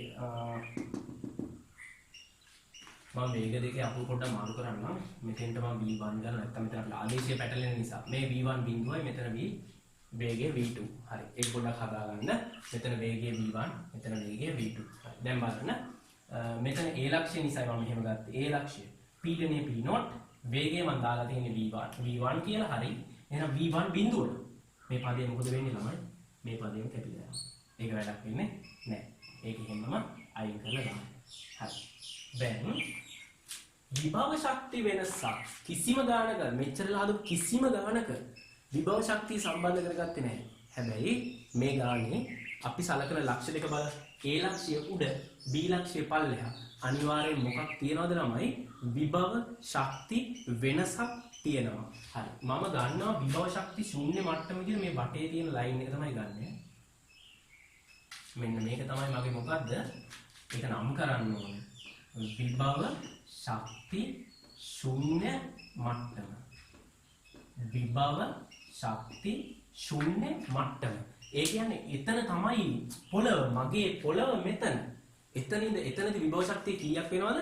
විභව ශක්තිය බිඳුවයි. ඒ කියන්නේ මගේ පොළව තමයි මම මේ හදපු කඩය. හරි. රයිට් එකේනම් ඔන්න ඊළඟට ආදේශ කරනවා බලන්න. මෙතන මෙන්න මේ විභව ශක්ති ශූන්‍ය මට්ටමේ ඉඳන් මෙන්න මේ A ලක්ෂය තියෙන්නේ විභව ශක්ති ශූන්‍ය මට්ටමේ ඉඳන් මෙන්න මේ කියන A ලක්ෂය තියෙන්නේ බලන්න කොච්චර උසකින්ද? h උසකින්. එහෙනම් මෙතන කොහොමද එන්න ඕනේ? rho g h සමානයි මෙතන පීඩනය කීයද? මෙතන පීඩනය p0 දන්න. එතකොට මෙතන බලන්න මෙතන ප්‍රවේගය තියෙන්නේ v2. මෙතන ප්‍රවේගය v2 නම් මොකද වෙන්න ඕනේ? මෙතන කොහොමද එන්න ඕනේ? භාගයක් rho v2 වර්ගය.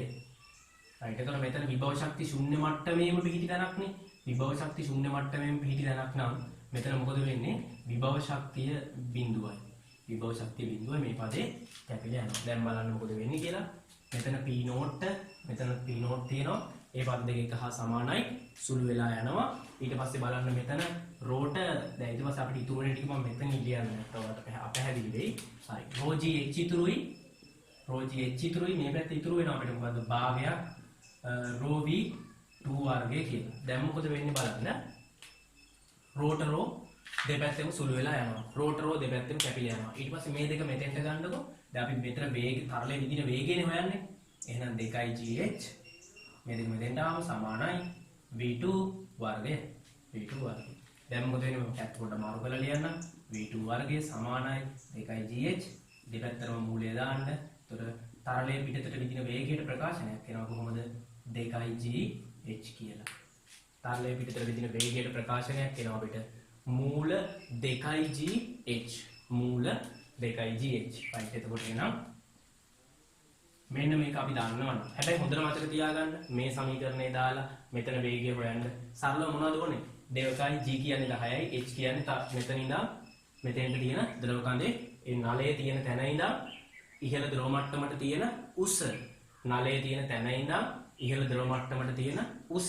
එහෙනම් v2 සමානයි මූල 2gh කියලා සම්බන්ධයක් එනවා. right. එතකොට එහෙනම් අපි මේ ටික සාකච්ඡා කරා කොහොමද එන්නේ මොන කොටස්ද මේ බර්නෝලි මූලධර්මයේ පාවිච්චි කරලා පැහැදිලි කරන්න ඕන කොටස් ටික. හරි. එතකොට බලන්න අපි මේ අද වීඩියෝ එකෙන් කතා කරපු ටික මේකේ මම බර්නෝලි මූලධර්මයේ යෙදීම් ඉවර කරනවා. අද වීඩියෝ එකේ අපි කතා කරේ මොනවද? අද වීඩියෝ එකේ අපි කතා කරා මුලින්ම සුලිසුලන් හමන විට නිවෙස් වල වහල ගැලවී යාම කතා කරා. ඊට පස්සේ අපි ගියර ඉසිනේක ක්‍රියාකාරීත්වය කතා කරා. ඊට පස්සේ දැන් මෙතන කතා කරා විශාල ටැංකියක පතුලේ ඇති සිදුරකින් ද්‍රවයක් පිටතට විදින වේගය. ඊට පස්සේ අපි මේ වීඩියෝ එකේ කලින්ම කතා කරා තව දෙයක් නේ. අපි කලින්ම කතා කරේ මොකද්ද? අර වේගෙන් ගමන් කරන දුම්රිය මාර්ගයක අසල සිටින පුද්ගලයෙකු දුම්රිය දෙසට ඇදී යාම කියන කොටස කතා කරා. හරි. එතකොට එහෙනම් මේ කොටස් ටික ඔක්කොම කතා කරා. ඊට කලින් වීඩියෝස් වල අපි ගුවන් යානයක චලිතය කතා කරා. ඊළඟ වේග පන්දු සහ දග පන්දු යැවීම කියන කොටස් ටික කතා කරා. එහෙනම් බර්නෝලි මූලධර්මයේ යෙදීම් මම මේ වීඩියෝ එකෙන් මෙතනින් ඉවර කරනවා. හරි. අපි ගණන් කිහිපයකුත් හැදුවා. අපේ ටියුට් එකේ තියෙන ඉතුරු ගණන් ටික මේ MCQ ටියුට් එකේ ඒ ටික අරගෙන ඔයා හදන්න.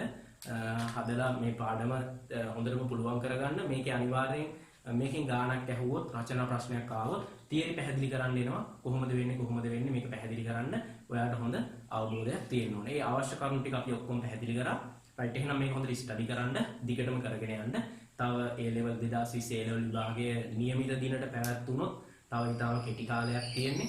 එතකොට අපි පුළුවන් තරම් ඉක්මනට මේ පාඩම් ටික කරගෙන යමු. මේ නොකෙරිච්ච පාඩම් ටික මම පුළුවන් තරම් සපෝට් එකක් දෙන්නම්. හරි. එහෙනම් කමෙන්ට් එකක් දාන්න. වීඩියෝ එක ෂෙයා කරලා සපෝට් එකක් දෙන්න. right. එහෙනම් හැමෝටම සුබ දවසක්.